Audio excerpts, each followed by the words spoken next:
Cəmi 56 min manatla satışa çıxan belə bir 3 otaqlı kubçalı həyət evi çəkib sizlərə göstərirəm. Bu qiyməti heç bina evlərində mərzillər demək olar ki, deyilində yoxdur. 56 min manata xırdalanması hazırda demək olar ki, bina evi yoxdur. 25 kvadrat filan olar padma, o da kubçası evlər. Bax, sizə çəkib göstərdiyim 3 otaqlı evdir. Kubçalıdır, dövlət ipotekasına yararlıdır. Bizdə harada yerləşir? Cantəpə ərazisində, Masazırın şəhərə ən yaxın olan hissəsində, dəyərli dostlar. Girişdən göstərəcəm, belə bir həyətyanı sahə var. Evi çöldən göstərim sizə. Demək olar ki, qapısının ağzına qədər asfalt yolda. Bax, bu evdir. Hazırda sizlərə çəkib göstərdiyim. Yerdən deməli 5 daş kürsü üzərində kombi aparatı burada quraşdırılacaq. Hündür, kifayət qədər hündür.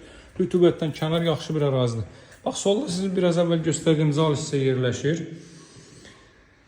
3 otağa düzəlmədir. Mətbəx burada yığılıb. Mətbəx mebeldə deməli yığılıb.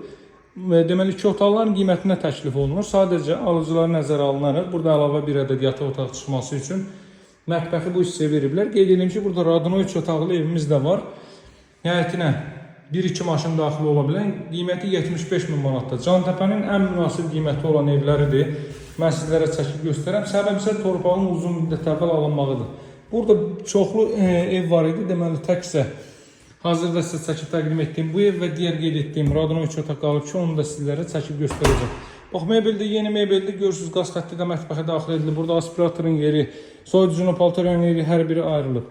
Qiymət 56 mində alıcılara endirim olunacaq. Əldə etmək tələsin, dəyərli dostlar.